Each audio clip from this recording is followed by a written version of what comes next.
Bueno, voy a ir presentando. Bueno, bienvenido muchachos nuevamente al curso de Muelles de Alejandría. Hoy vamos a estar conversando sobre lo que es, ¿sí? Sí, sí, estoy habilitando la presentación.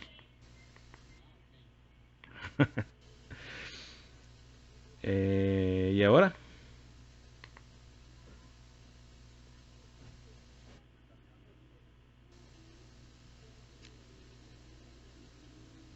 Ok. Imagino que allí cargó ya.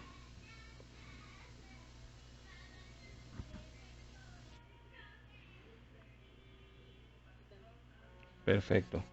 Bueno, hoy vamos a hablar, como les estaba comentando, del módulo 14, la capa de transporte. Hoy está muy concurrido por acá por Miraflores. No sé qué pasó, pero está como alborotado el tema por acá, la casa militar y todo el mundo. Entonces de repente escuchan muchos sonidos afuera del apartamento. Por ejemplo, ahí está, no sé, una especie de gandola haciendo ruido. Yo vivo en un piso 14, un piso 13, que son 14 pisos hasta planta baja. Hay una mezanina. Y con todo eso se escuchan todos los sonidos desde la calle. Bueno, pero esperemos eh, que nos dejen escuchar bien hoy. Bueno, como les estaba comentando, hoy vamos a conversar de la capa de transporte. En la sesión anterior conversamos de lo que fue el ICMP. Al final de la sesión vamos a verificar una red sencilla, sin enrutamiento, y vamos a verificar lo que el ICMP, el TCP y su relación con IP. O sea, vamos a verificar los dos protocolos y el funcionamiento de esa red pequeña con unos servicios de acuerdo a la capa de transporte que le toque, pues al protocolo de la capa de transporte que le toque. Bueno, lo primero que la capa 4 es la capa que llamamos capa de transporte de datos, ¿no? Ya nosotros habíamos estado trabajando con lo que era la capa 1, la capa física, la capa 2 de acceso a la red y la capa 3 que es la capa de internet, ¿no? En cada una de esas capas había una cabecera.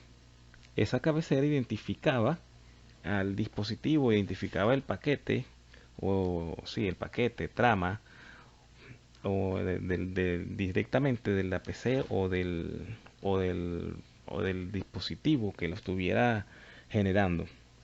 En la capa de aplicación, en la capa de transporte, ya no se va a identificar el dispositivo directamente que lo está generando, sino se va a identificar es la aplicación que lo está generando. O sea, mientras que hasta la capa 3 identificamos host, en la capa 4 comenzamos a identificar aplicaciones. De la capa 4 a la capa 7 son las capas de acceso a la aplicación o la capa de gestión de la aplicación, por decirlo así. En el resto de las capas es como la capa de gestión de la información, pero del dispositivo. Vamos a ver de lo que estoy hablando dentro de como unas 5 o 6 láminas. Bueno, vamos a ver. Función de la capa de transporte. La capa de transporte es responsable de las comunicaciones lógicas entre aplicaciones que se ejecutan en diferentes hosts. Es el enlace entre las capas de aplicación y las capas inferiores que se encargan de la transmisión a través de la red. Si vemos el modelo TCP/IP, de hecho creo que en la siguiente lámina lo vamos a ver en el modelo OSI, vamos a ver que es una capa intermedia. Es una capa que prepara la información que sale desde la aplicación para ser eh, encapsulada en paquetes. Claro, ella encapsula en un segmento y lo pasa a la capa de internet donde se encapsula en paquetes, ¿no? Vamos a ver en la siguiente capa. Ah, bueno, no nos... En una de estas, si no lo buscamos en internet, entonces nos muestran la ubicación de la capa TCP en el modelo OSI. Bueno, la capa de transporte tiene varias funciones. De hecho, en esta capa ya no es manejada por los routers, sino es manejada casi siempre por firewalls o por dispositivos que tienen funciones de firewalls. Eh, la capa de transporte es la que maneja el seguimiento de las conversaciones individuales. Cuando digo individuales, por ejemplo, en una PC voy a tener puedo estar viendo YouTube mientras estoy en esta sesión en este Meet, mientras adicionalmente tengo varias páginas que se están actualizando, varias páginas de internet, y de repente un correo se está intentando enviar, todo en la misma PC. Todas estas aplicaciones, cada una está generando información que se va a enviar a través de la red. Cada una tal vez hacia un servidor diferente o tal vez hacia el mismo servidor. Sin embargo, es desde el mismo origen. Cómo el dispositivo, el router o el dispositivo remoto sabe qué es lo que va o hacia dónde va a enviar la información si viene del mismo origen y tal vez él no detecta directamente la aplicación. Bueno, porque el mismo dispositivo, la misma PC, arma segmentos, cada uno identificado o cada uno identifica cada una de las aplicaciones que se está usando. Esos segmentos, o sea, partes de la información, son enviadas a través de la red en multiplexadas y, e identificadas, cada una en su cabecera. Esa identificación no solo hace que se sepa la aplicación de origen, sino el orden en que esa aplicación de origen debe leer esa información, o debe enviar, o la aplicación remota debe rearmar esa información. O sea, fíjense que ya vimos tres funciones. Identifica las conversaciones individuales dentro de cada host, le asigna un control en un orden, o sea, para que puedan ser rearmadas las conversaciones, y la segmenta para prepararla a lo que va a ser la encapsulación del paquetizado y se pueda enviar por la red. Tiene varias funciones esta capa TCP, ¿no? Adicionalmente, bueno, vamos a ver si lo presenta después. Bueno, estamos aquí nuevamente. Adicionalmente, él toma esa data viene de respuesta y de acuerdo al el orden y la identificación que venga de respuesta, él la puede entregar en la aplicación específica que generó la comunicación. Tenemos aquí varios ejemplos, ¿no? Por ejemplo, a nivel de acceso a la red sabemos que podemos tener conexiones LAN, conexiones WAN, conexiones wireless LAN. De eso se encarga la capa de acceso a la red. En la capa de Internet vamos a tener lo que es el protocolo IP, IPv4 o IPv6. En IPv4 y IPv6 solo conocemos origen y destino a nivel global. O sea, la IP1 contra la IP2. No vamos a saber hacia qué aplicación va dirigido la información.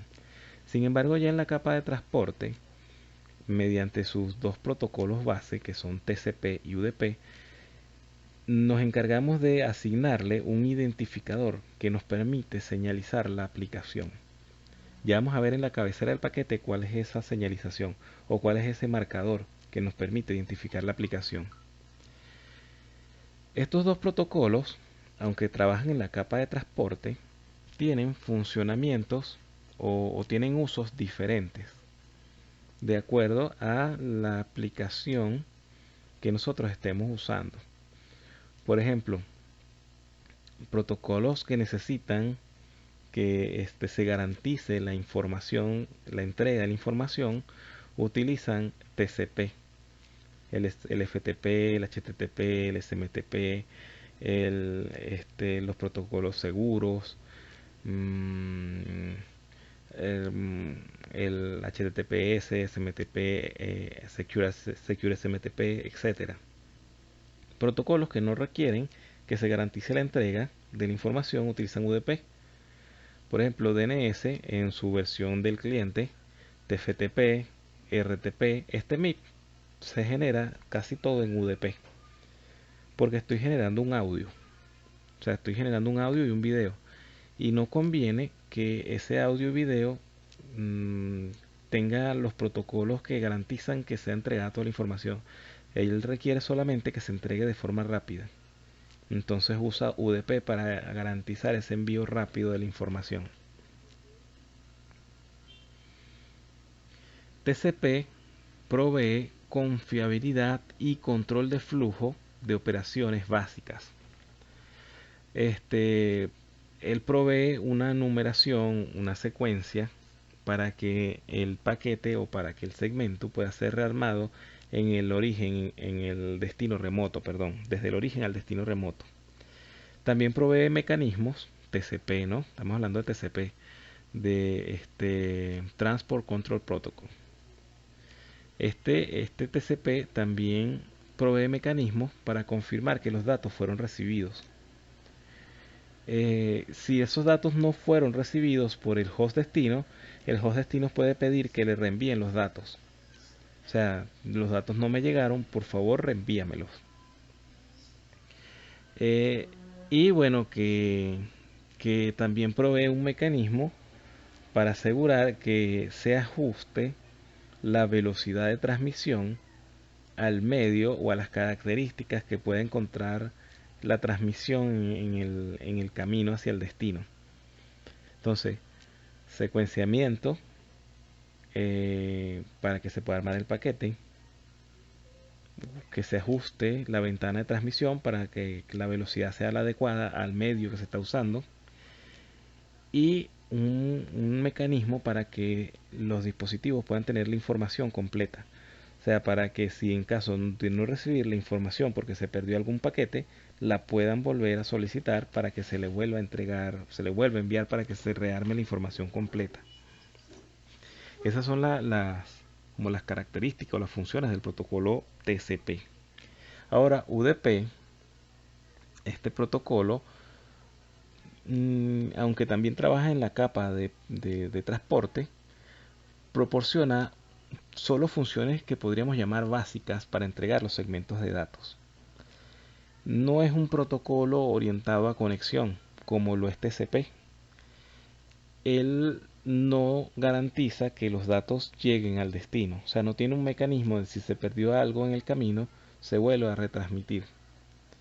Y tampoco provee un orden, una secuencia, un secuenciamiento para que los paquetes se rearmen en el destino. O sea, fíjense que todo lo que bueno que parecía TCP no lo tiene UDP. Sin embargo, que esas propiedades de UDP, esos mecanismos que no tiene, son los que garantizan que sea mucho más rápido el transporte y la entrega de los paquetes o la entrega de los segmentos. Entonces, nosotros, los dos protocolos fueron creados para ser utilizados, ¿no? Y el UDP y el TCP se utilizan cada uno de acuerdo a la aplicación que se esté utilizando. Fíjense que, por ejemplo, colocan nuevamente acá que el TCP lo vamos a utilizar cuando utilicemos correo electrónico. El correo electrónico es un paquete que tiene que ser entregado completamente y que tiene que ser totalmente descifrado, o sea, desencapsulado y rearmado totalmente la data para decir que está bien. Al igual que el HTTP o el HTTPS, que son las páginas web. O sea, que el TCP se va a usar en aquellas aplicaciones que requieran que la data sea garantizada, que si se pierde data sea retransmitida y que se pueda rearmar la información en un orden específico, que son en parte son estos protocolos. Hay muchísimos más aplicaciones que utilizan TCP, ¿no? De hecho, casi todas las aplicaciones utilizan TCP. Mientras que UDP lo vamos a utilizar, por ejemplo, cuando utilizamos transmisiones de voz. La telefonía no tiene sentido que yo, este mecanismo, por ejemplo, de TCP, que yo recibo la información y me faltó un paquete y lo solicito para que me lo vuelvan a enviar, crea un retardo. Porque yo retengo estos paquetes esperando el 3 para rearmar la información y mostrarte en pantalla lo que tú necesitabas, ¿no? En telefonía yo no puedo esperar para recomponer o rearmar lo que era la transmisión de voz y entregártela. Si yo espero esos segundos o esos milisegundos mientras se retransmite la información para rearmarla y mostrar y entregártela, tú vas a escuchar como que se entrecorta la información. Porque estas son comunicaciones en tiempo real. Las comunicaciones en tiempo real utilizan UDP. ¿Qué más tenemos en tiempo real? Esta transmisión de video. O sea, el streaming se utiliza el protocolo que utiliza streaming de transporte es el UDP. El protocolo que utiliza voz IP es UDP.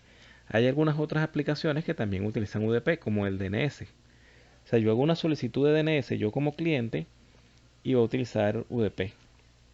Claro, pero si un servidor hace una conexión para descargar registros de DNS, esa conexión es TCP, porque se quiere que sea una información más confiable. Pero el DNS de un cliente, bueno, si me falló el DNS, yo simplemente lo vuelvo a solicitar. No crea ningún problema realmente. Hay otros protocolos o hay otras aplicaciones que utilizan UDP. Ya las vamos a estar viendo más adelante.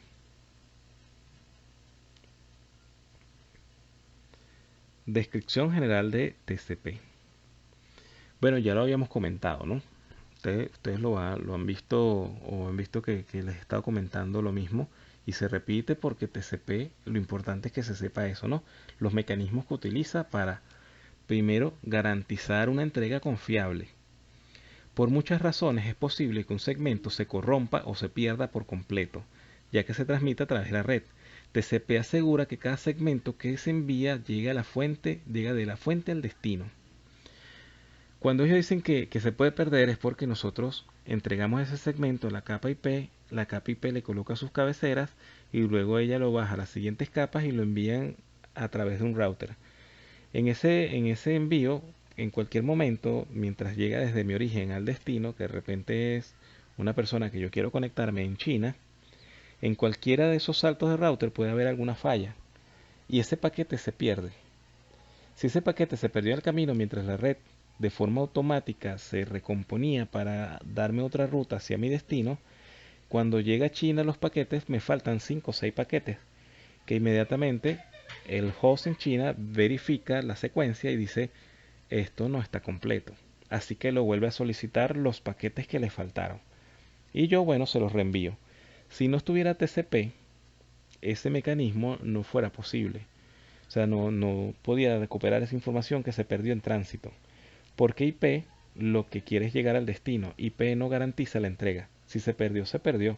Porque les había comentado que IP es un protocolo que fue creado por el Departamento de Defensa de Estados Unidos pensando en la guerra, ¿no? O sea, ellos lo que piensan es que la red siga funcionando a pesar de que hayan fallos. O sea, es un protocolo no orientado a conexión, donde se siguen enviando paquetes. Si los paquetes llegaron al destino, excelente. Pero no se encarga de garantizar que los paquetes lleguen. O sea, es una red de mejor esfuerzo. Bueno, pero TCP se encarga de como IP no garantiza que llegue, él se encarga de que los paquetes, que los segmentos, que es la información realmente, sí llegue al destino. Eh, Él también, para hacer esto, para garantizar que la entrega sea confiable, establece una conexión o establece una sesión.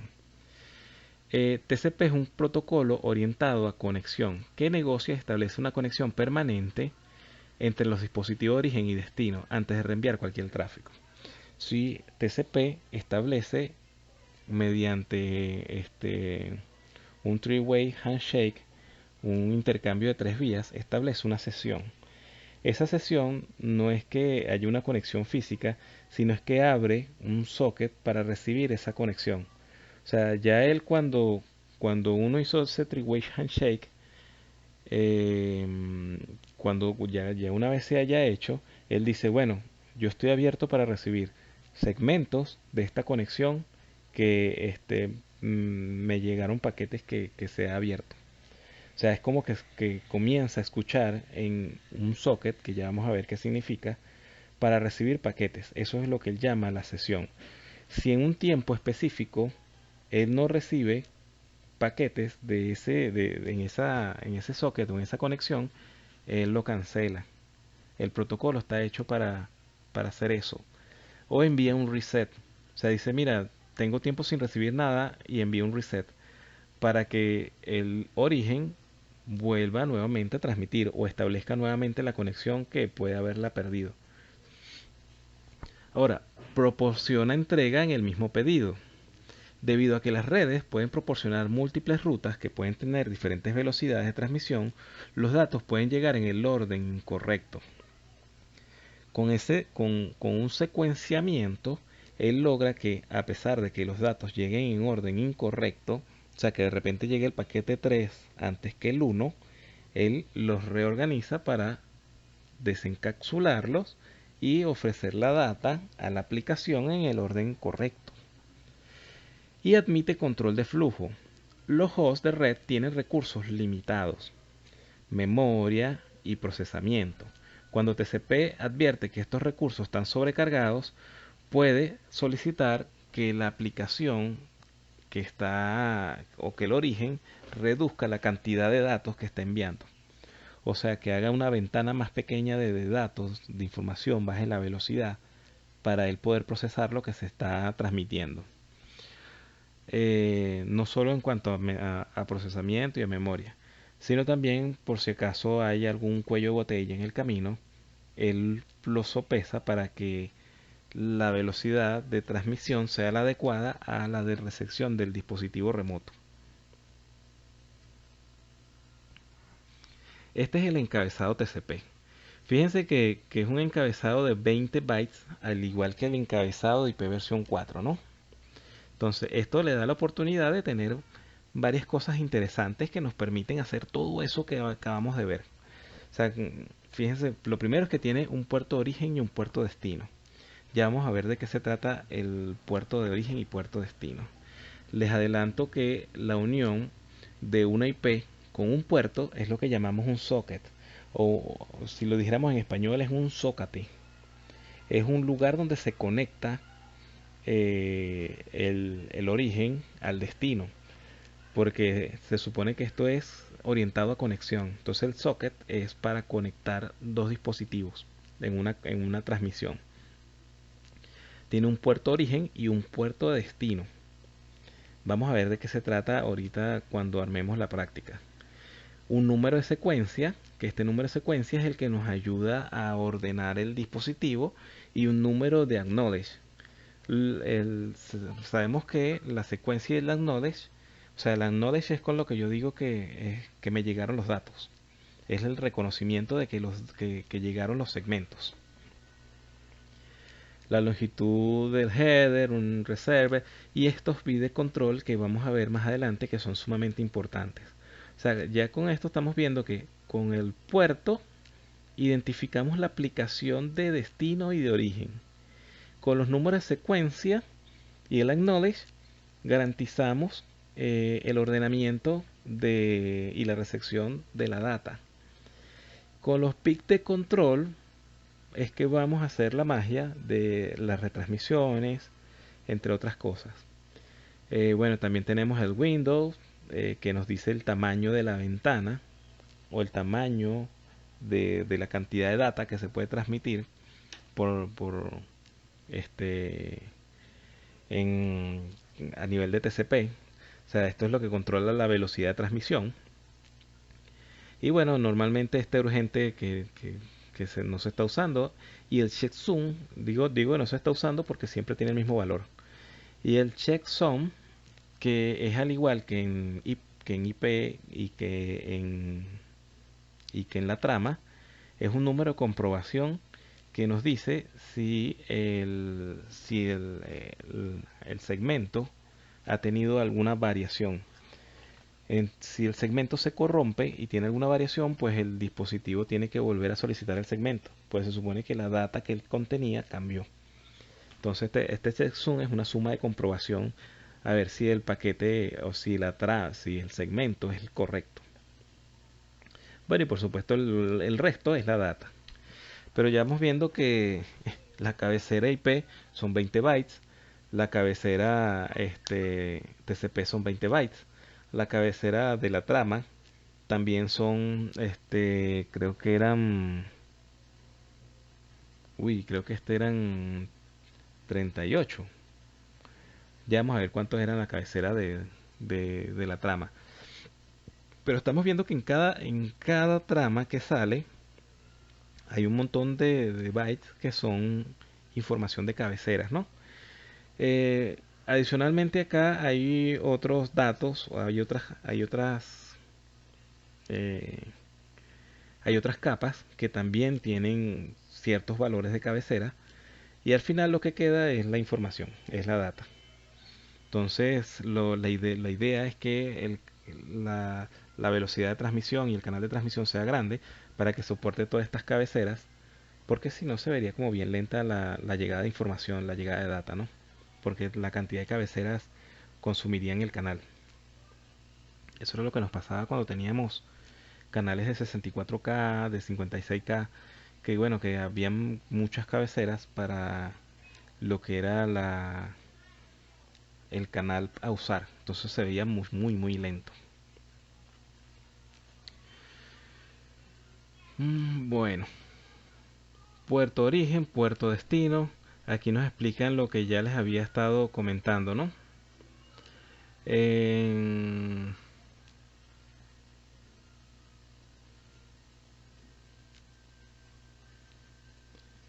es exactamente lo que les estaba comentando.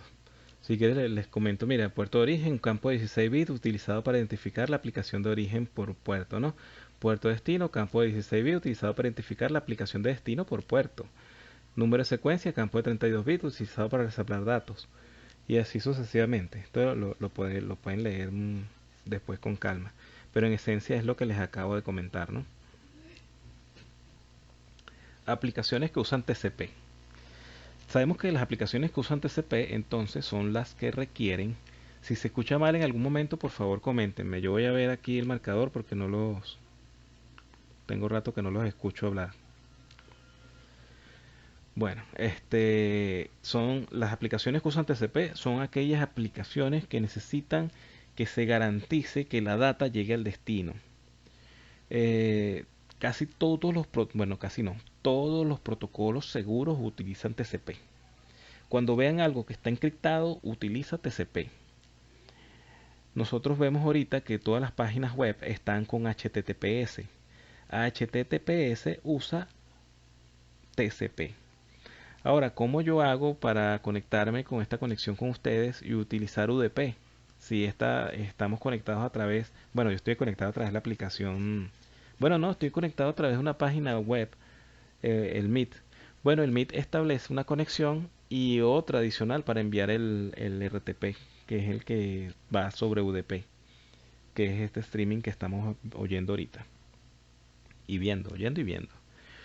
Pero igual se mantiene la conexión TCP.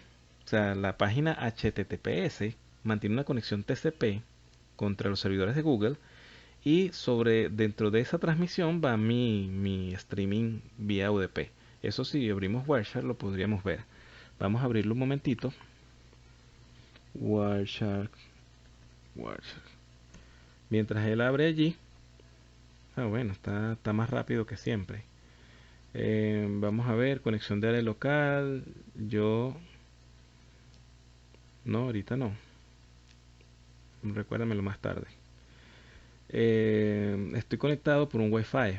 Entonces vamos a conectarnos acá. Fíjense. Bueno, lo voy a parar para poder verlo aquí en Stop. Fíjense que aquí estoy utilizando UDP.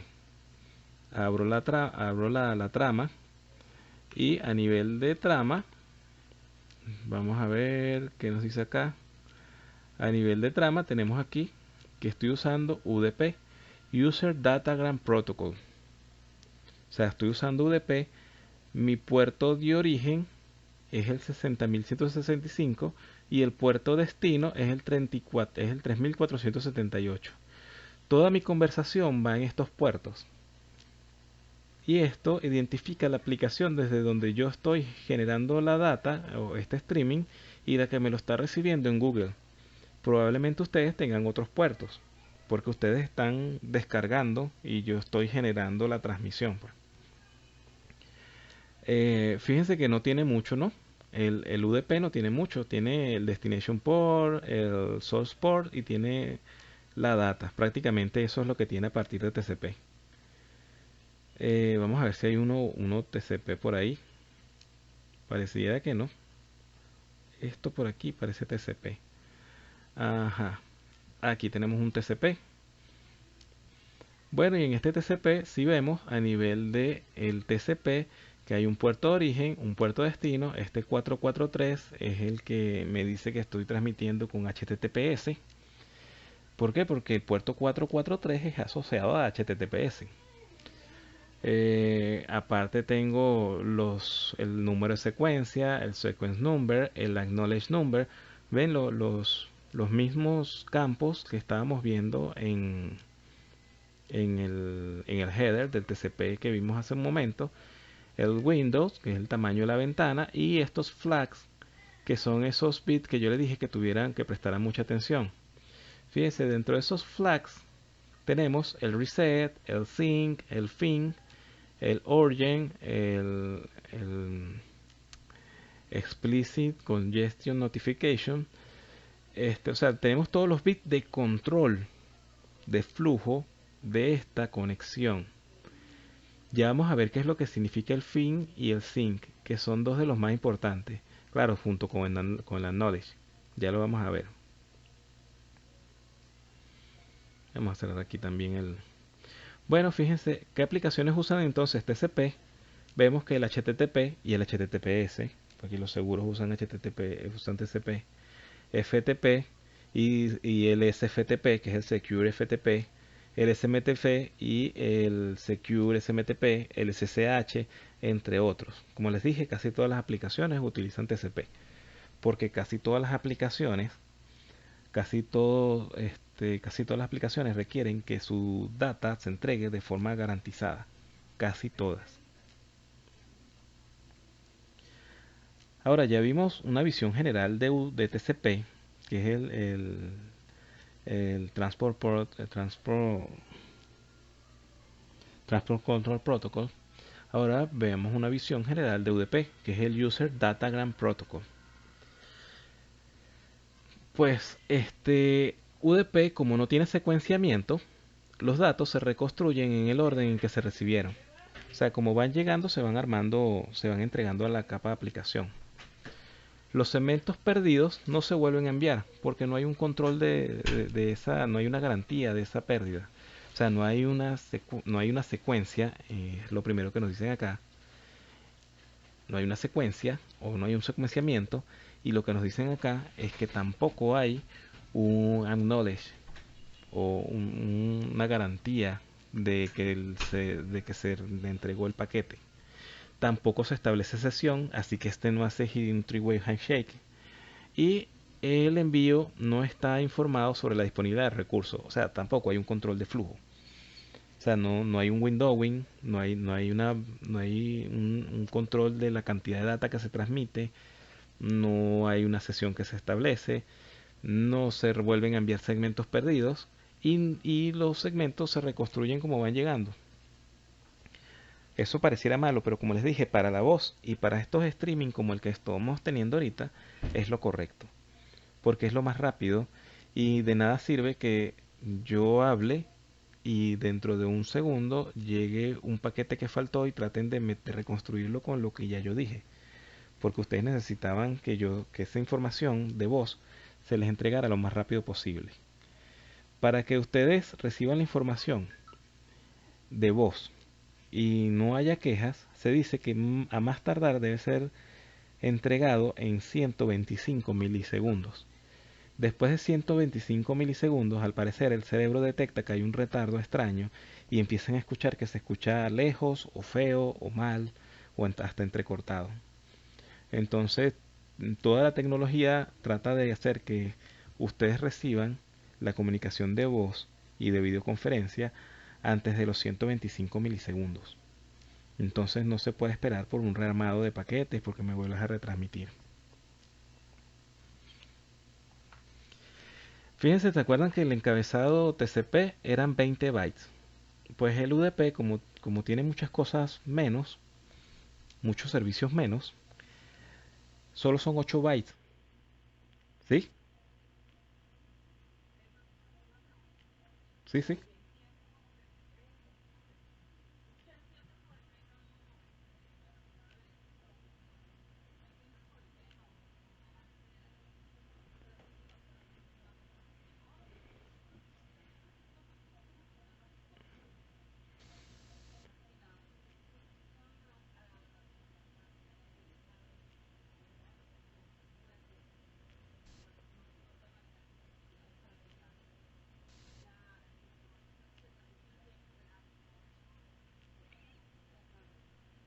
Sí, lo que pasa es que cuando se creó el protocolo, cuando salió TCP, teníamos líneas muy pequeñas.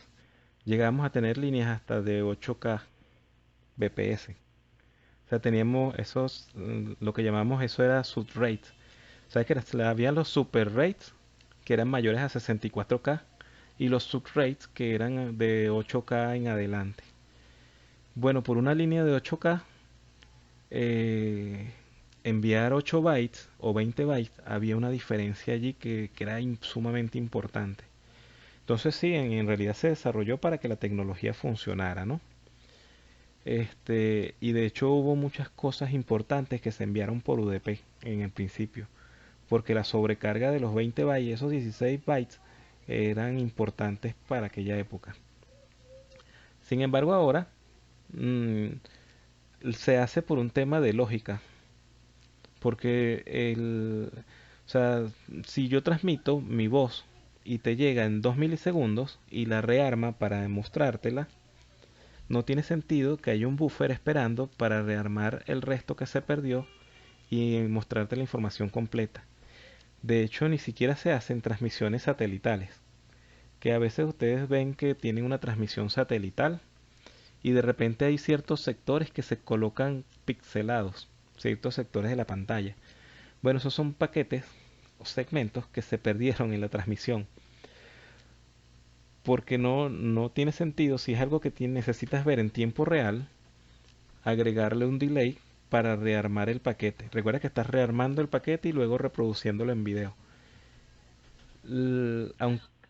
Aunque podemos rearmarlo en casi que en tiempo real, el tiempo de la propagación no podemos hacer porque es a la velocidad de la luz, ¿no? O sea, si vamos, por ejemplo, en una transmisión satelital, poniendo el mismo ejemplo, la transmisión satelital son 125 milisegundos en un sentido.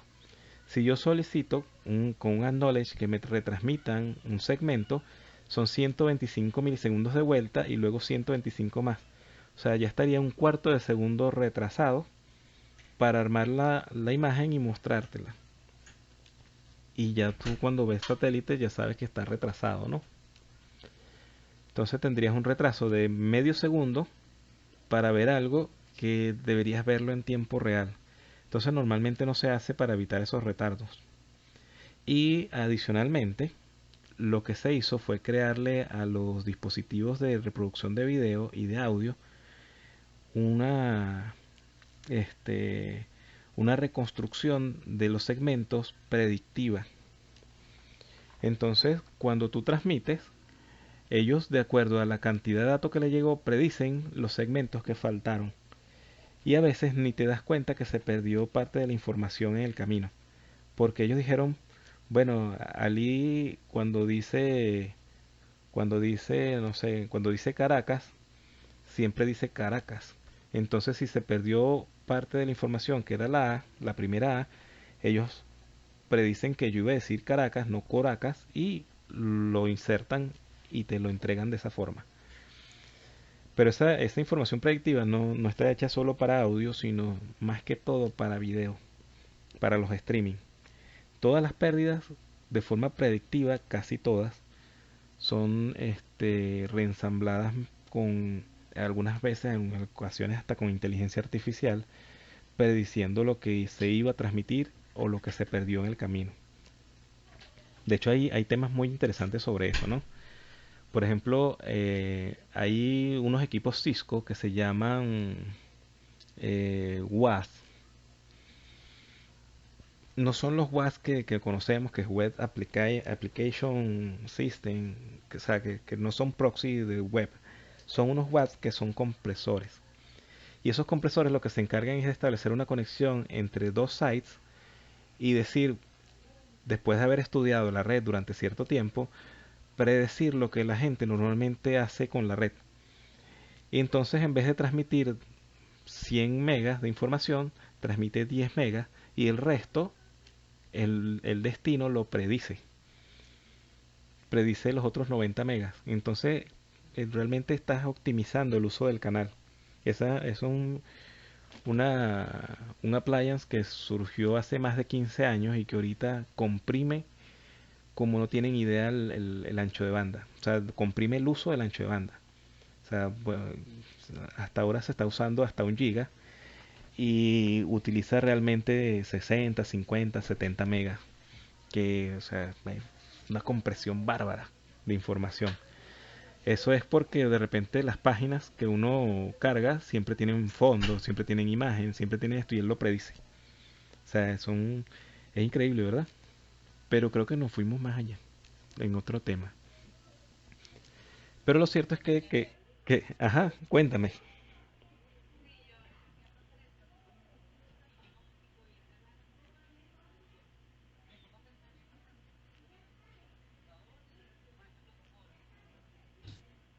Sí, sí. No, obviamente pueden en el futuro surgir nuevos protocolos, ¿no? Pero ¿cómo han resistido estos protocolos el tiempo? Yo creo que tienen ya, estos protocolos deben ya estar por cumplir los 50 años, ¿no? El UDP y el TCP. Y con muy pocas variaciones en los RFC que lo soportan. Muy pocas variaciones de verdad. Bueno, pero volvamos aquí con el UDP. Fíjense que el UDP sigue manteniendo el source port y el destination port porque es lo que identifica las aplicaciones con lo mismo cantidad de bits. La longitud del paquete, eso es del segmento, eso sí lo tiene, y un checksum que indica si está el paquete bueno o está malo. O sea, eso sí lo sigue teniendo.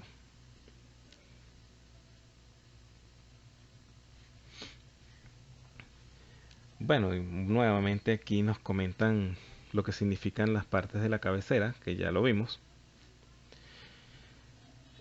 Bueno, y aquí, aunque dice aplicaciones que utilizan TCP, lo que quiere decir es aplicaciones que utilizan UDP. Bueno, UDP, fíjense, el DNS que normalmente utilizamos, los clientes, es UDP. El DHCP es UDP. Hay el SNMP es UDP. El Trivial File Transfer Protocol, el TFTP usa UDP. Ya casi no se usa el TFTP realmente para transmitir ninguna información. La voz sobre IP utiliza UDP. La videoconferencia utiliza UDP. Hay algunos otros protocolos que utilizan UDP, pero no son muchos. Como les dije, casi que todos los protocolos utilizan es TCP. Fíjense y tomen esto muy en cuenta, ¿no? DHCP, TNS, SNMP, voz IP utilizan UDP. Porque cuando hagamos ahorita, dentro, creo que corresponde dentro de unos cuantas sesiones, las pruebas con DHCP y DNS van a ver que utilizan UDP. Y vamos a ver que utilizan unos números de puerto específicos de acuerdo a la aplicación. Estos números de puerto, como ya lo vimos, están enmarcados en lo que es el source port y el destination port. Cuando, cuando uno ve en las cabeceras, qué bueno que pusieron esto acá, cuando uno ve las cabeceras, esto es viendo desde la capa 2, o sea, como si estuviéramos viendo un Wireshark, viendo la trama completa con cada una de sus descripciones, ¿no? Vemos el destino y origen, estamos viendo un FTP, ¿no? A nivel de MAC address, después a nivel IP, y después lo estamos viendo en la cabecera de la capa 4, que es el source port y el destination port. Este puerto 21 al que se está conectando esta máquina es el puerto de FTP. Entonces estamos viendo que el servicio es FTP porque va al puerto 21. Y bueno, y lo demás es la data, ¿no? En la parte de abajo estamos viendo igual MAC address, fíjense que es la misma máquina, IP, son la misma IP, pero las aplicaciones que se están conectando son diferentes. En una es FTP y en la otra es puerto 80 que identifica una conexión a una página web, al protocolo HTTP. Fíjense, en uno la aplicación es web y en el otro la aplicación es un FTP. FTP es File Transfer Protocol, que es un protocolo para transferencia de archivos. Bueno, entonces fíjense que con el puerto se identifica la aplicación a la que nos vamos a conectar.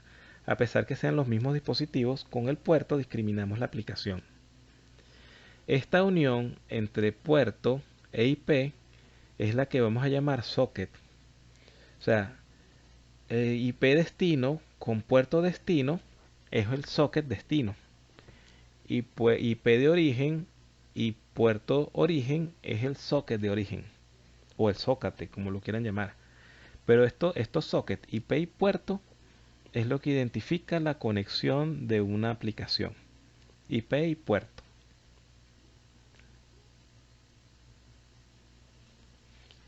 Hay unos puertos que son bien conocidos que todo el mundo los utiliza, que son del 0 al 1023. Por ejemplo, el 80 es el HTTP, el 443 es el HTTPS, el 21 y 20 es el FTP, el 22 es el SSH, puerto 80 es el web, el HTTP, 53 es DNS. O sea, son puertos bien conocidos, que son puertos que se usan para esas aplicaciones. Hay otros puertos que son los llamados del 1024 al 49151, que son los puertos registrados. Que esos números de puerto, aunque no son bien conocidos, son asignados por la entidad que regula los números de puerto a la aplicación que lo solicite. Entonces, un ejemplo es el 1812, que corresponde al servicio Radius. O sea, hay varios puertos así que están registrados y se utilizan normalmente en aplicaciones en la calle, ¿no? De hecho, creo que podemos encontrar varios ejemplos, les puedo buscar varios ejemplos por allí. Ahorita no me suena ninguno en la cabeza. Y bueno, hay unos puertos del 49.152 al 65.535 que son puertos privados o dinámicos. Estos puertos también se conocen como puertos efímeros, que el sistema operativo tiende a asignar para que se pueda establecer una conexión desde la máquina de origen. Esta conexión puede ser reutilizada o este puerto puede ser reutilizado en otras conexiones. O sea, no es un puerto que se asigne directamente a una aplicación, sino para identificar una conexión momentánea con un servicio. Aquí tenemos algunos ejemplos, ¿no? Fíjense. 20 y 21 FTP, 22 SSH, el 23 es el Telnet, 25 el SMTP, 53 el DNS y así sucesivamente, ¿no? Como les decíamos, del 0 al 1024 son los puertos bien conocidos. Todos estos son servicios bien conocidos y que ustedes normalmente utilizan. Fíjense que algunos usan TCP y otros utilizan UDP. O sea, es lo normal, ¿no? No solo vos utilizas UDP, por ejemplo, también DHCP, TFTP, SNMP, son protocolos que utilizan UDP. Uno puede ver las conexiones que está usando su máquina y el protocolo mediante el cual se está conectando. Vamos a ver los de la mía. Yo tengo aquí un pin que lo utilizo como un sensor para ver si perdí o no perdí la internet, porque estoy utilizando Wi-Fi y de celular, porque el CanTV está dañado desde que comenzaron las lluvias. Bueno, vamos a usar el Netstat. Con el Netstat, él me va a decir las conexiones. Fíjate, las conexiones que yo tengo habilitadas en mi máquina. Fíjense, TCP y tengo varias conexiones establecidas. Este es el nombre de mi máquina y estos son los puertos remotos. Bueno, y estos son los míos, pues los puertos de origen y estos son los puertos remotos. Vamos a cancelarlo un momento porque él sigue ahí tratando de verlos. Control C. Sí. Y él sigue tratando de verlos, ¿no? Aquí se está conectando a otro servicio. Aquí está haciendo una conexión HTTPS. Los puertos que ya conoce los traduce directamente en el servicio. Mientras que los puertos que están registrados y que él no conoce, los coloca como número de puerto normal. Vamos a hacer el netstat menos ano. Bueno, ahí me dio toda la información que necesitaba o que tenía. Y aquí están los puertos UDP, pero hay tanto UDP por el hecho de que estoy usando streaming ahorita. O sea, no solo hay TCP, sino que hay muchísimo UDP y es porque estoy usando este, un servicio de streaming, pues esta conexión que tenemos es una conexión que se ve en tiempo real de video y utiliza UDP para enviar los paquetes. Ya lo vimos también en el Wireshark. Entonces, UDP, IP de origen con puerto de origen, o sea, UDP socket de origen. Y bueno, por ahí creo que... Y bueno, si lo viéramos acá, este es el socket destino, que es IP y puerto. IP y puerto, socket. O sea, aquí estoy identificando a dónde voy y a qué aplicación me voy a conectar de ese servidor. Si tuviésemos otros servidores habilitados o yo me estuviera conectando a otra cosa, pues veríamos que hay otros puertos. En el ejemplo acá hacen un netstat y por supuesto que ellos están conectados a Cisco. Ahí se fue. A Cisco en puerto 80. Bueno, y a estas páginas no las reconoce allí el nombre, igual por puerto 80. Y las conexiones están establecidas. Hay otros, hay otros estados para esas conexiones netstat. Vamos a ver si en mi máquina las vemos. Bueno, fíjense, están estos listening. Esos listening lo que nos están diciendo es que está escuchando en este puerto. Él está escuchando en este puerto, hizo en algún momento alguna transmisión, pero no ha recibido respuesta y sigue escuchando. Estos que están en T-Wave, estos T-Wave es que ya pasó el tiempo que tenía que haber recibido respuesta y no ha continuado a recibir respuesta, pues. Así que él lo coloca en T-Wave hasta que se cancele o se dropee la sesión o la conexión. Pero hay varios estados que identifican el protocolo, pues, de acuerdo al protocolo. No todo es established. Puedes estar escuchando, puedes estar established en T-Wave. Hay otros estados que no los recuerdo en este momento, pero tampoco son parte de lo que es el currículo, ¿no? Pero sí, los estados nos identifican cómo estamos en la conexión en ese momento. Y bueno, y si está conectado, dice establish o establecida. Proceso de comunicación en TCP. Cada proceso de aplicación que se ejecuta en el servidor para utilizar un número de puerto. Bueno, lo que quieren decir ahí es que cada aplicación va a utilizar un número de puerto. O sea, cada aplicación escucha en un puerto específico a nivel de TCP.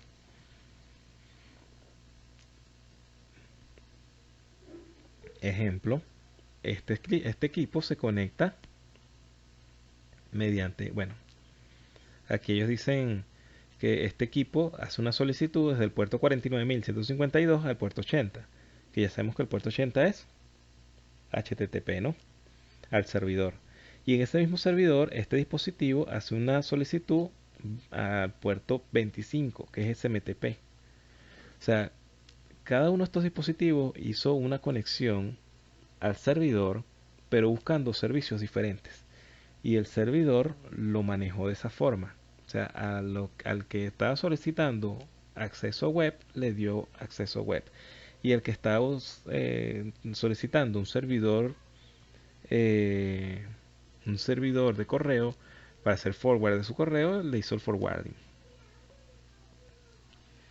Ahora bien, no solo a nivel de esa conexión tuvo que establecerse antes de poder enviar información. ¿Cómo se estableció esa conexión? Pues se hizo este proceso que vemos acá. Este proceso es lo que llamamos el three-way handshake, establecimiento de conexiones TCP. Fíjense, primero el servidor o el dispositivo que va a comenzar la conexión envía un sync. Este sync es recibido. El dispositivo que recibió el sync le envía un sync y un acknowledge del sync que había reenviado. y el dispositivo A recibe este sync y le envía un acknowledge. Fíjese que él envía un sync y el equipo B envía no solo el sync, sino un acknowledge de que recibió aquel sync, y el dispositivo A envía el acknowledge. O sea, se cierra con el acknowledge. Cada uno de los dispositivos envía un sync y cada uno cierra la sesión con un acknowledge. O sea, cuando yo recibo el acknowledge es que digo, él me está escuchando. De esa forma quedan ellos conectados, ¿no? Lo que quedan con esa conexión no es una conexión literal, sino es una conexión en donde queda el socket abierto para recibir los segmentos desde ese host. O sea, desde el host, en este caso desde el host A, y el host A queda esperando segmentos desde el host B. Ahora bien, ¿cómo se finaliza la conexión? La conexión se finaliza normalmente, esa es la forma real o la forma normal de finalizar la conexión. Se envía un fin. Fíjense que ustedes están viendo aquí sync, ¿no? Acknowledge y fin. Y esos eran las banderas que teníamos en ese campo. Bueno, en este no, porque este era UDP. Vamos a buscarlo acá. En ese campo TCP.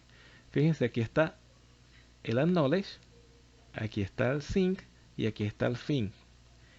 En otros eventos o ante otras circunstancias que pueden ser un poco comunes pero no son la norma, se envían en ese mismo sentido, se envían reset, se envían push, se envía el urgent o el SN, o sea, se puede enviar cualquiera de estas banderas. Pero en esencia se utilizan más el sync, acknowledge y el fin. Fíjense que esta bandera, aquí en este caso se envió un acknowledge, porque es el que está seteado en 1. Pero si en vez de estar seteado este en 1, estuviese seteado este en 1, se envió fue un sync. En este caso yo envío un acknowledge. Si nosotros verificamos esta conexión, tal vez veamos el three-way handshake. Vamos a ver si se puede ver. Aquí yo le doy aquí y le digo filtro de conversación, seguir secuencia TCP. Uy, pues esto no era lo que yo quería. Vamos a ver, analizar estadísticas.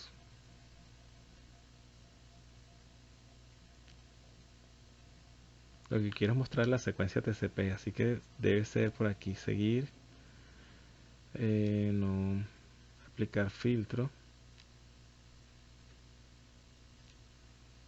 TCP, no era tampoco.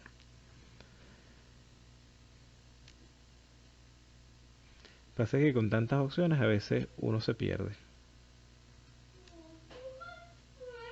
Colorear conversación, creo que es este colorear. No, no tampoco. Seguir secuencia TCP, control.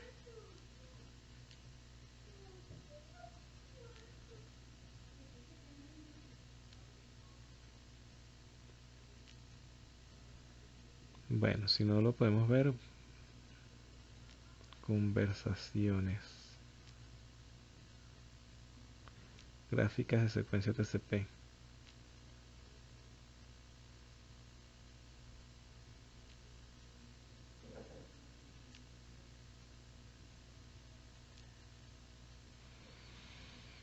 Bueno, mientras recuerdo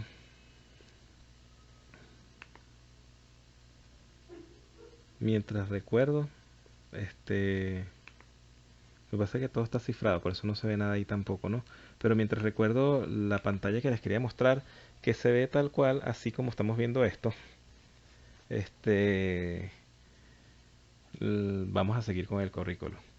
Bueno, para finalizar, fíjense, el dispositivo setea ese campo en el bit de fin, lo setea en 1 y envía el paquete o envía la trama. Envía la trama, no, envía el segmento. Ese segmento se recibe, se envía un acknowledge de ese fin y se envía el fin. Una vez que él recibe el fin, también envía un acknowledge. O sea, el acknowledge es el que dice recibí tu fin. Una vez que se recibe tu fin, ellos dejan de escuchar en el socket donde estaban escuchando esa conversación.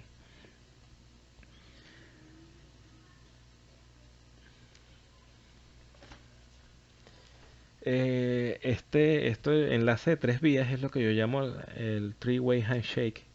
Este funciona desde el enlace de tres vías. Establece que el dispositivo destino está presente en la red. O sea, esa conexión es el que dice que los dos dispositivos están allí. Verifica de que el dispositivo destino tenga el servicio activo.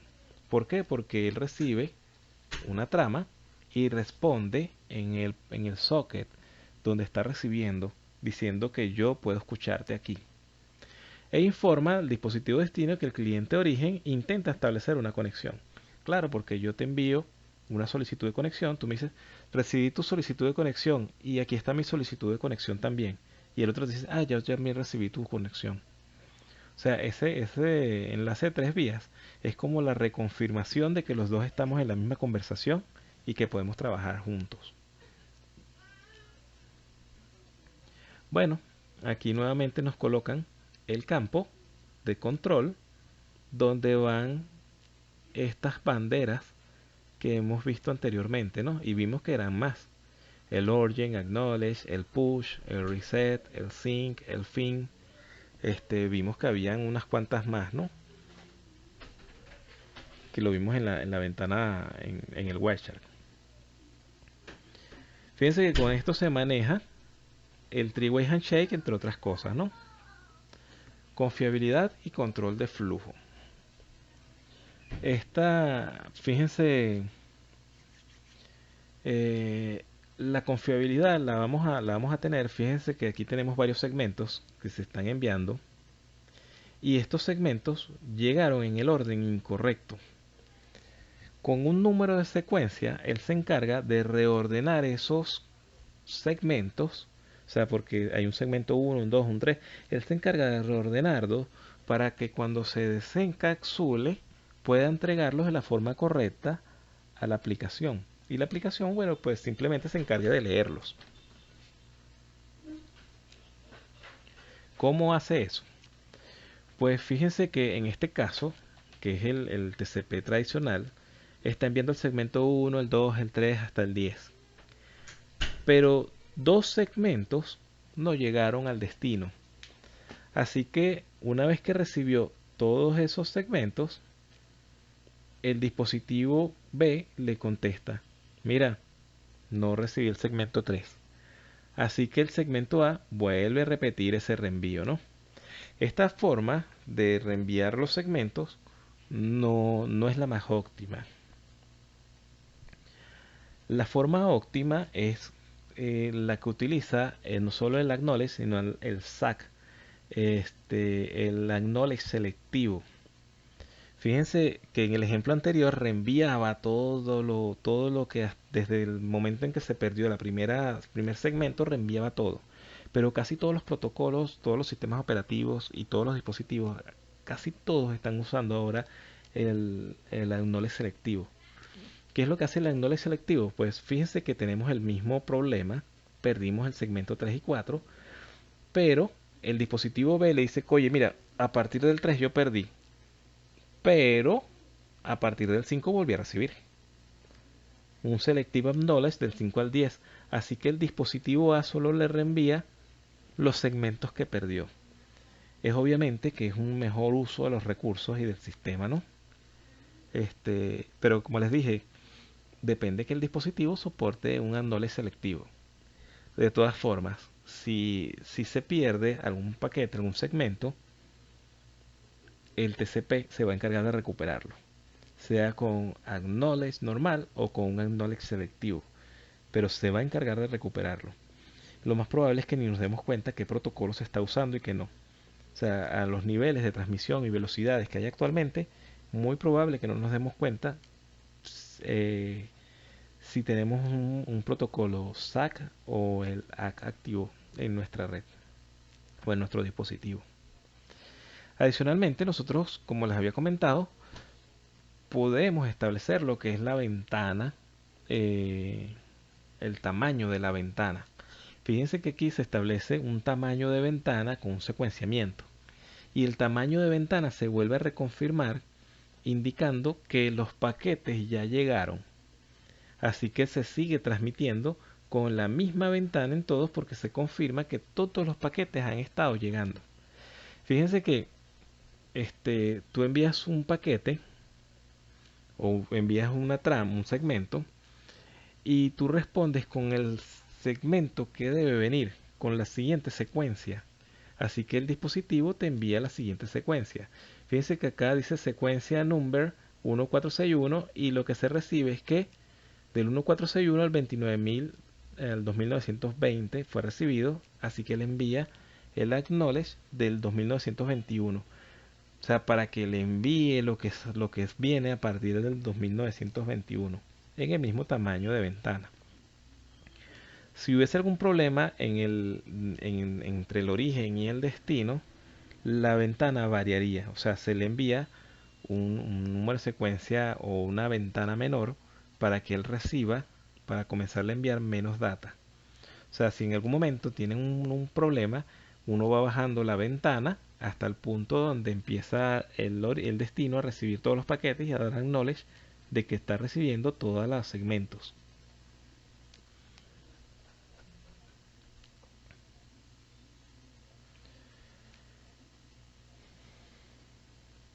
Control de flujo, tamaño máximo de segmento.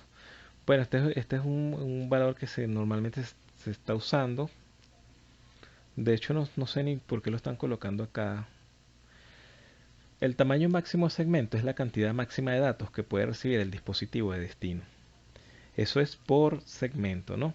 Un MSS común es de 1460 en IPv4. Normalmente el host determina el MSS a partir del MTU, que el MTU son 1500, pero 1500 si le quitamos las cabeceras de TCP, de IP. Entonces normalmente lo dejan en 1460, ¿no? Porque son 20 bytes para el encabezado de IPv4 y 20 bytes para el encabezado de TCP. Entonces 1460 es el maximum segment size que uno normalmente está utilizando a nivel de los paquetes IP, ¿no? Pero eso sí se setea, ¿no? O sea, se puede setear otro TCP MSS. Realmente no sé por qué nos colocaron esta lámina acá. Voy a buscarles alguna aplicación donde debamos configurarlo y no lo dejemos por defecto. Y se acuerdan que también había un bit que era el de Explicit Congestion Notification, ¿no? El de notificación explícita de congestión. Este bit también está habilitado en ese mismo flag que habíamos acabado de ver. Cuando se produce congestión en una red, el router sobrecargado empieza a descargar paquetes. Para evitar y controlar la congestión, TCP emplea varios mecanismos, temporizadores y algoritmos de manejo de la congestión. Bueno, uno de esos algoritmos o uno de esos mecanismos es habilitar ese bit de congestión explícita. Y así le dice al destino que baje la cantidad de información que está enviando, o sea, que baje la ventana. Otro mecanismo es reducir la ventana. O sea, aquí está enviando, fíjense que al enviar un acknowledge, fíjense que se envió varios paquetes, 4 paquetes, y se perdió a partir del segundo. Así que al enviarle el acknowledge del 2, él vuelve a enviar el 2 y el 3, pero empieza cada vez a enviar menos tráfico porque va ajustando la ventana. Esa ventana se ajusta para que empiece a llegar la información al destino, ¿no? Pero no solo se hace con el notificación explícita, sino se hace con el acknowledge y se hace con el windowing o con el campo de Windows de la ventana. O sea, se utilizan como 4 mecanismos para reducir la congestión. Pero aquí realmente no nos están explicando ninguno. Ahora la comunicación UDP. UDP nos establece una conexión. Así que cuando uno envía tráfico a nivel UDP, uno está consciente que el dispositivo destino va a aceptar toda la comunicación que llegue al puerto. y la va a organizar de acuerdo al puerto destino y a la IP de origen. UDP no realiza seguimiento de los números de secuencia de la manera de la que lo hace TCP. UDP no puede reordenar los datagramas y UDP solo reensambla los paquetes en el orden en que lo recibió. O sea, si llegó algo en un orden diferente porque se fue por otra ruta que llegó más rápido, se rearma de esa forma. Entonces, si por lo menos es voz, vamos a escuchar como que hay un pequeño brinco porque hay una letra, una cosa, algo, un sonido que no, que no cuadra dentro de la comunicación. Eso a menos que haya un protocolo de corrección de errores en el dispositivo que sea capaz de ver que eso no va ahí y lo elimine, lo suprima. A las aplicaciones de servidor basadas en UDP se le asignan números de puertos conocidos o registrados. UDP recibe un datagrama destinado a uno de esos puertos, envía los datos de aplicación a la aplicación adecuada en base a su número de puerto. Lo que les estaba diciendo, ¿no? UDP simplemente recibe y responde, recibe y responde, recibe y procesa. Es lo que va a hacer. Nos lo tratan de explicar tal cual estaban explicando el TCP, que tenemos una conexión mediante UDP que solicita una información y el servidor simplemente da respuesta, ¿no? El puerto de origen 53 hace referencia al DNS y el puerto de origen 1812 hace referencia al servicio de Radius. O sea, ambos servicios que funcionan mediante UDP.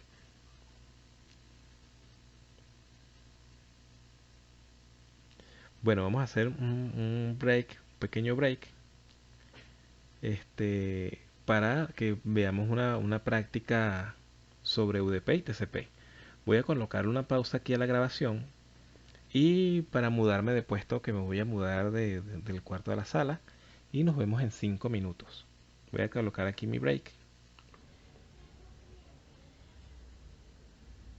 Ok, y ahí continuamos. Bueno, vamos a abrir el Packet Tracer.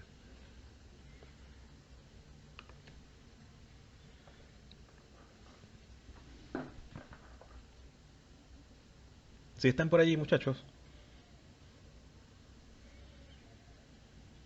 ¿Aló? ¿Aló? Déjame ver si quité aquí. ¿Sí se escucha?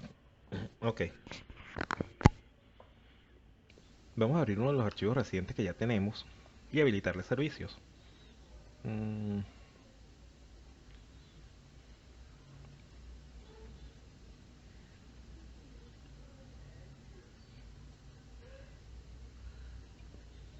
bueno, esto que hicimos en capítulo 7, ¿verdad? Bueno, sí, este no funciona. Bueno, vamos a habilitar algunos servicios acá. Fíjense que uno de los primeros servicios era el web, ¿no? En este caso tenemos nuestro servidor HTTP, lo tenemos en ON y nuestro HTTPS también en ON. Ya tenemos un servidor HTTPS acá. Este servidor HTTPS, vamos a ver, tiene la IP 8888. Ah, mire, lo tenemos en IPv6 también.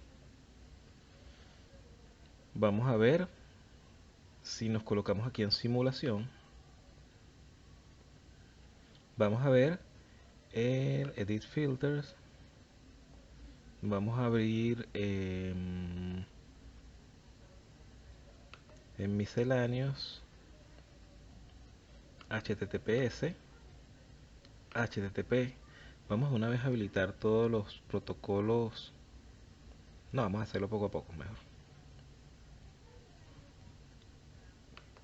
Telnet.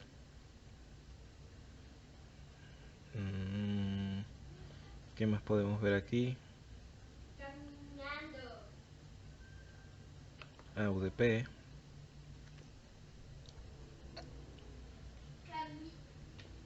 Y TCP. Bueno, esto no hace falta porque esto es lo que vamos a ver. Bueno, entonces vamos a conectarnos o tratar de conectarnos desde este servidor a este servidor. O sea, desde este cliente de PC1 al servidor. Vamos a ver la IP que él tenía, ipconfig, es el 888. Vamos a conectarnos al 888 entonces. Primero vamos a hacerle un ping. Nosotros vamos a ir al real time para poder hacer las pruebas y luego vemos cómo funciona. Ping 8888.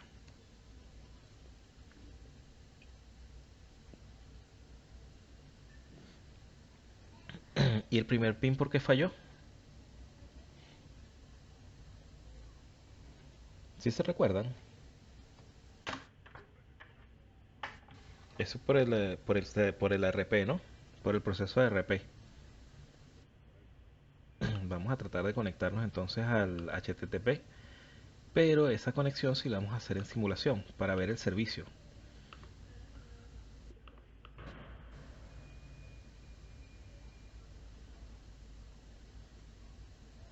Alguien se está tratando de conectar a... Se lo digo porque escuché un sonidito, pero si ven que alguien se quiere conectar, le dan acceder o le dan permitir. 8888. Fíjense que yo podría hacer esto, ¿no? HTTP, dos puntos, 888, dos puntos, puerto 80.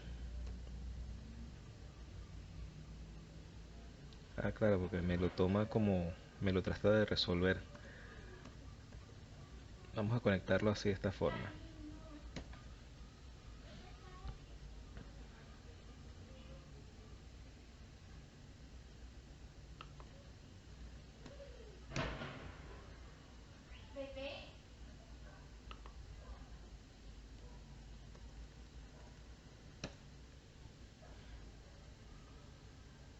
Ah, pero es que estoy en simulación, ¿no? Entonces aquí sería darle para que empiece a salir el paquete. Entonces vemos que este paquete que genera ya con el clic es un paquete a nivel de capa 2, pues es destinado al router porque va hacia otra red. A nivel de IP está destinado desde mi máquina hacia el 888 y a nivel de TCP está destinado al puerto 80, a la aplicación HTTP, perdón. El número de secuencia es el 1, el número de knowledge es el 1, en los flags está de esta forma, o sea, es un paquete normal a nivel de TCP, ¿no?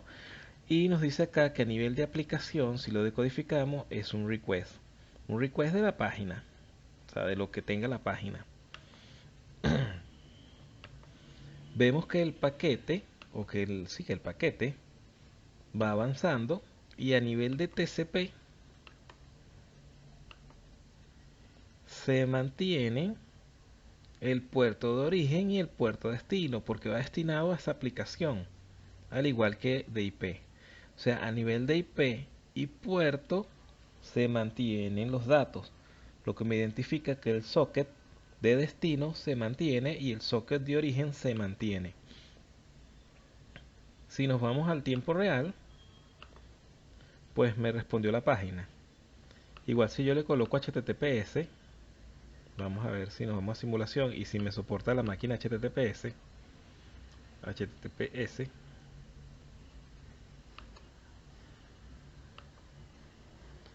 Aquí el puerto ya no será el puerto 80, sino será el puerto 443. Porque la aplicación ahora es HTTPS, ya no es HTTP. O sea, es otro protocolo, otra aplicación. Fíjense que entonces en el servidor el puerto destino netstat,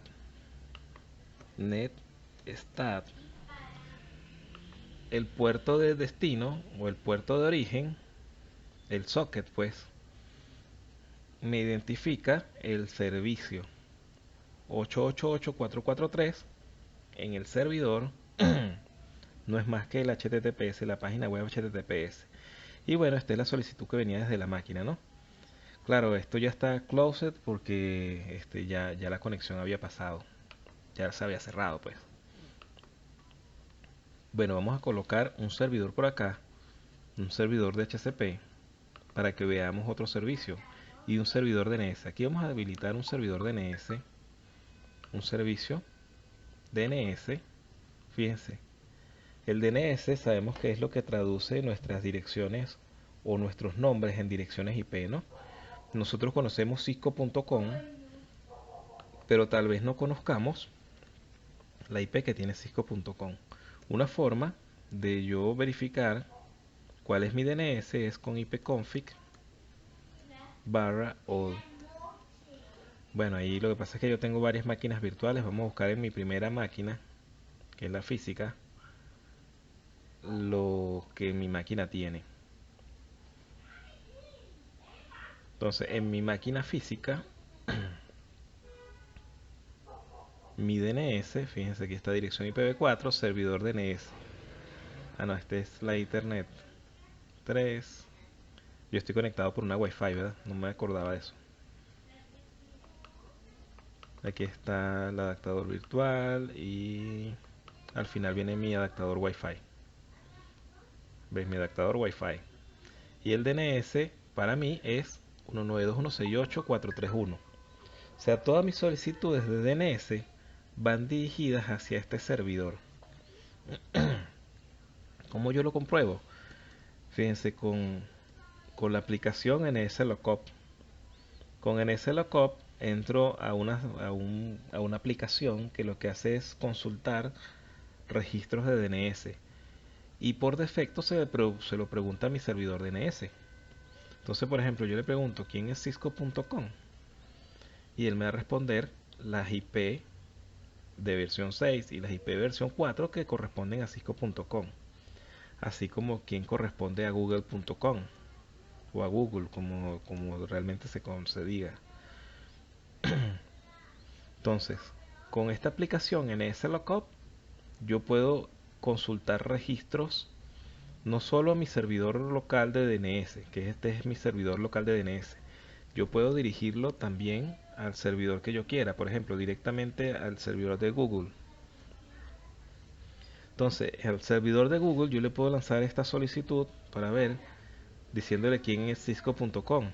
Él también debería saberlo y responderme, ¿no? Obviamente él también me responde. Pero también podrías consultarle a un servidor en Estados Unidos, un servidor bien conocido, el 1111. Vamos a ver Google, quién es google.com. O sea, mientras sea un servidor DNS al que yo le envíe la consulta, él me lo va a responder, ¿no? Un servidor DNS en el mundo. Yo voy a poner aquí un servidor que no es un servidor DNS 01. Este no es un servidor DNS. Si le hago la misma consulta, pues no me va a responder. O sea, porque él no tiene ese servicio, él no está escuchando en el puerto 53. Por eso uno dirige sus solicitudes a los servidores DNS, ¿no? Con esa aplicación. Yo lo que voy a hacer aquí es habilitar un registro DNS para que lo podamos consultar. Y bueno, y vamos a colocar el nombre cisco.com, ya que estamos en eso. Y la dirección IP es el mismo servidor. Este servidor era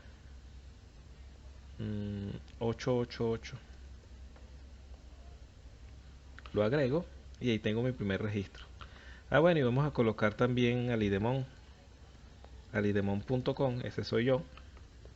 Y vamos a decir que también es el 888, porque no tengo más servidores ahí.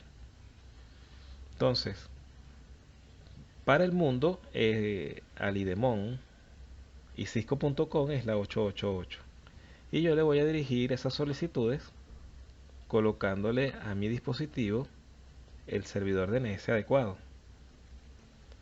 Fíjense, estoy colocando aquí el DNS al que yo le voy a hacer las solicitudes. Yo podría colocar el local o podría colocar uno en la calle. Yo tengo mis servicios dirigidos a, creo que, bueno, no, en este caso es al que me da el Wi-Fi. Entonces lo primero que vamos a hacer es colocarnos en simulación. Y aquí tenemos edit filter,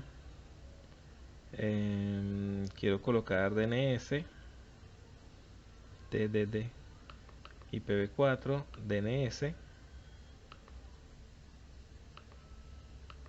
y aquí en misceláneos tenía, en IPv6 tenía el NDP, te lo quito también. Bueno, entonces vamos a hacer el ping, o vamos a tratar de conectarnos, porque lo primero que él debería hacer es tratar de resolver la página.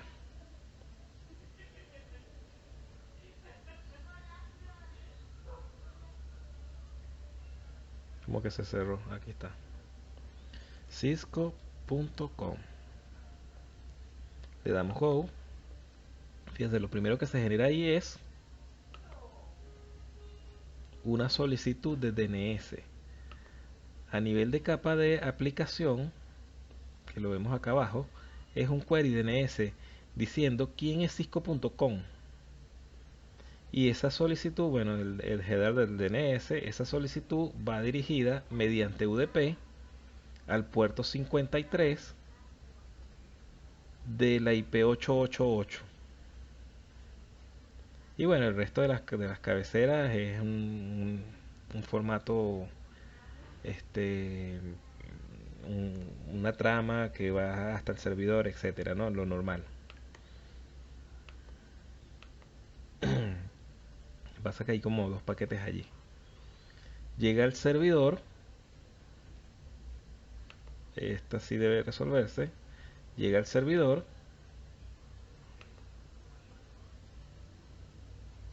Bueno, realmente le llegó al servidor la solicitud y el servidor debería responder quién es ese DNS, ¿no? Quién es ese cisco.com. Pero aquí como que no lo resolvió.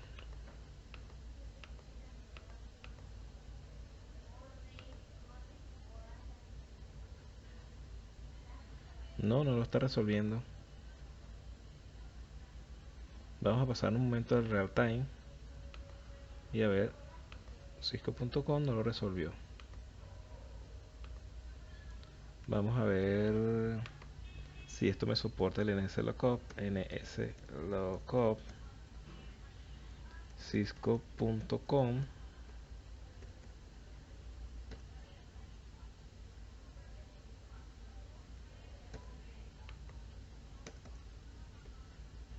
Como que no. Entonces aquí qué es lo... Ah, es que está apagado el DNS. ¿Lo vieron? El equipo no tiene la aplicación, no está activa en el servidor. Entonces vamos a activarla. Y eso es todo. Vamos al simulador. Y tratamos nuevamente de conectarnos.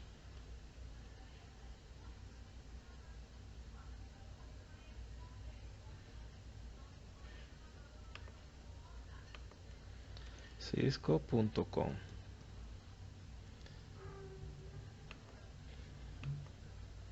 De hecho salen dos paquetes, normalmente sale uno solo. Pues el primer paquete, fíjense, ahí llegó el paquete. En el outbound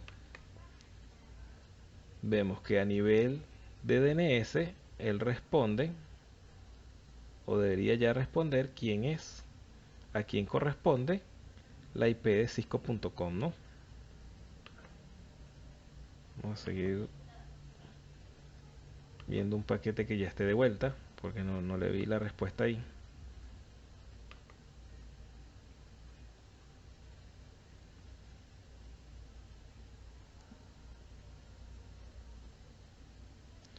Bueno, no veo explícitamente la respuesta, ¿no?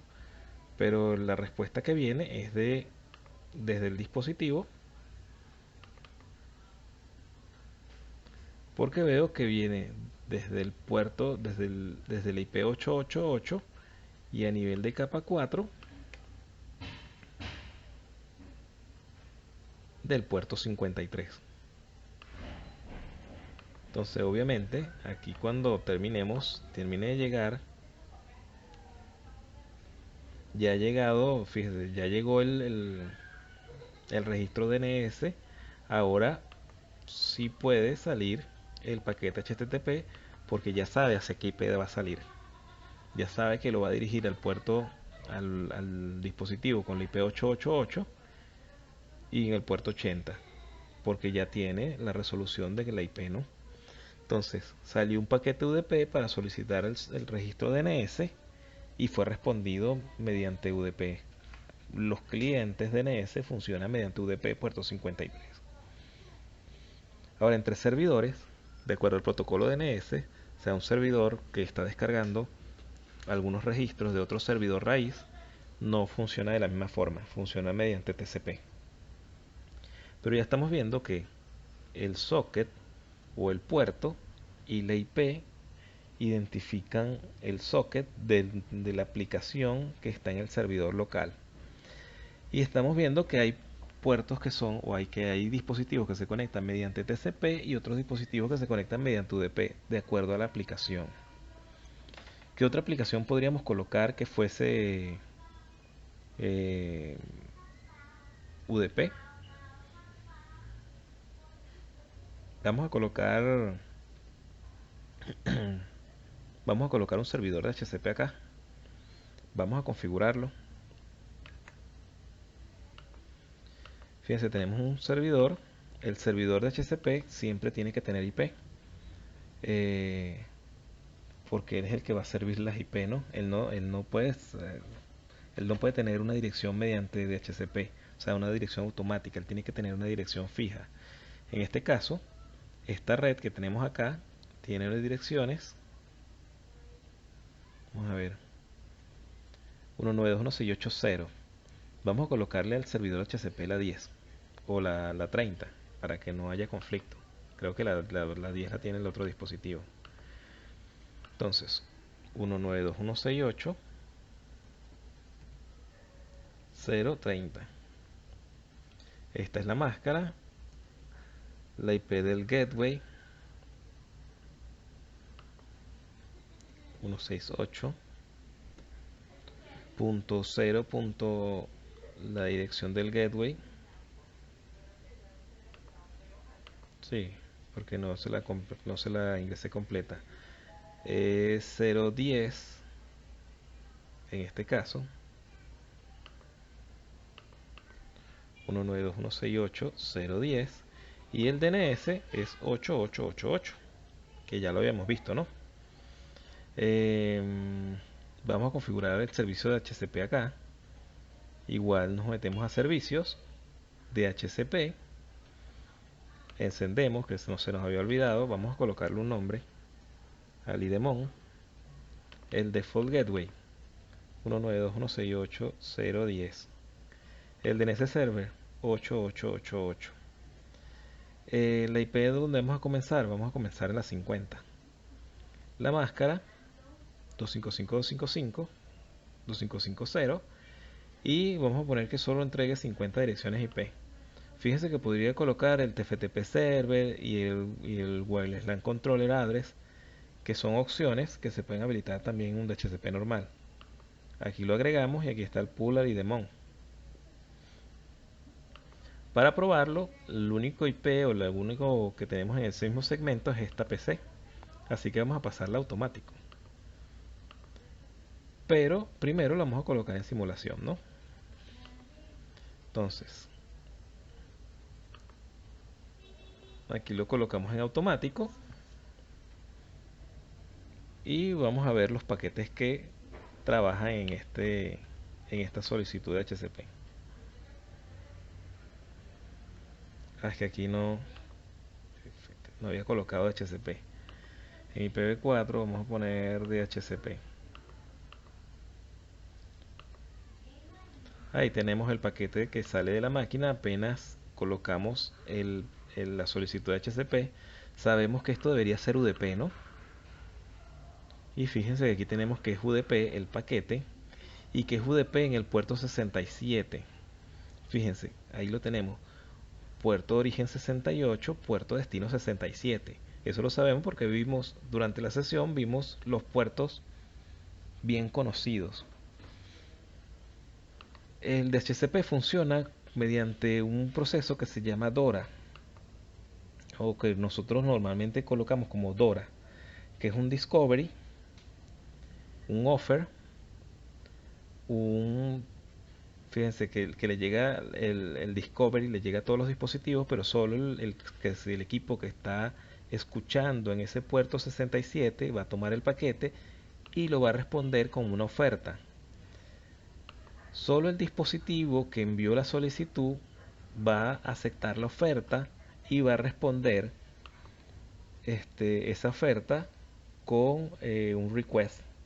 Y ese request va a ser aceptado por el servidor con un acknowledge. Eso es el DORA, ¿no? O sea, es como, ¿quién es el servidor de HCP? Yo soy el servidor de HCP y esta es tu IP. El dispositivo contesta, bueno, yo quiero usar la IP y bueno, entonces la IP es tuya. Es un proceso de 4 paquetes mediante el cual ya en este punto vamos a ver el paquete que va entrando y en este punto tiene a nivel de DHCP, que es la aplicación, fíjense que aquí está UDP y luego en la aplicación está la IP que va a ser asignada al dispositivo, perdón, la IP del servidor, entre otros parámetros, ¿no? Bueno, el servidor DNS, o sea, hay varios parámetros allí, pero yo creo que yo pensé que le había colocado la 50, ¿no? Vamos a ver qué IP tomó el dispositivo. Buffer overflow.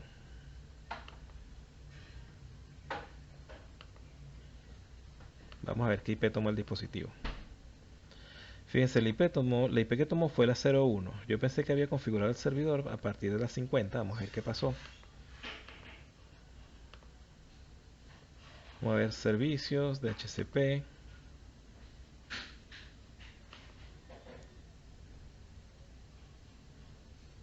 Sí, me la entregó a partir de la 1, a pesar de que yo le había dicho que a partir de la 50. Pero bueno, por lo menos la entregó.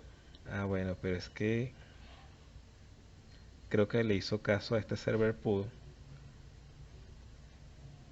antes que a mi server pool de 50. Bueno, lo que hay es que estar pendiente entonces de no hacer que los pools que se superpongan.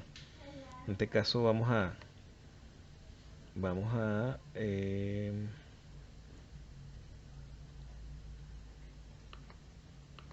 ¿qué podemos hacer con este servicio?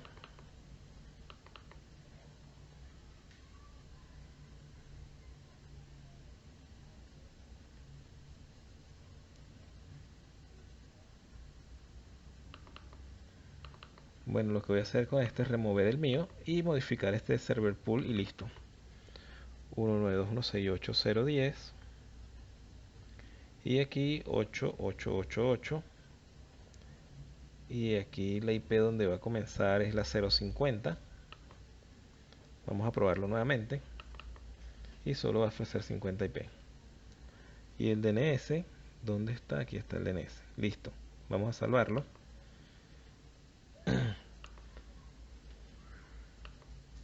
Y nuevamente vamos a pasarlo a ver qué me ofrece. En real time, aquí está la 050. Lo que hubo fue confusión entre los dos pools de direcciones IP. Bueno, ya estamos viendo dos servicios funcionando. La aplicación la determina, la aplicación a la que va dirigida entonces el paquete, la determina entonces es el puerto que está a nivel de la capa 4. Yo creo que es una de las cosas más importantes de la capa 4. Adicionalmente, la capa 4 nos provee garantía de entrega del paquete, negociación del tamaño de la ventana, un control de flujo y un reordenamiento de los segmentos que se transmiten. O sea, realmente la capa 4 es la que hace que la aplicación funcione bien, mientras que las otras capas se encargan nada más de hacer que el mensaje sea entregado. Con respecto al capítulo, al transporte, a la capa de transporte, ¿algún comentario, muchachos? ¿Alguna pregunta?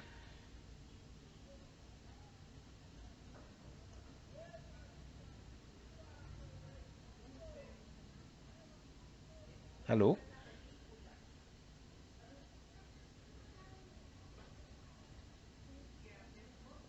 ¿Aló?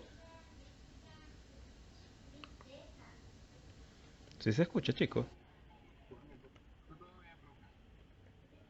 Sí, me da nervio porque pienso que no se escucha.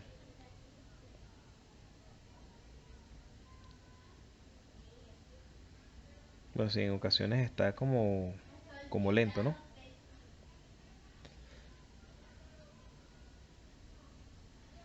Entonces, fíjense, sí,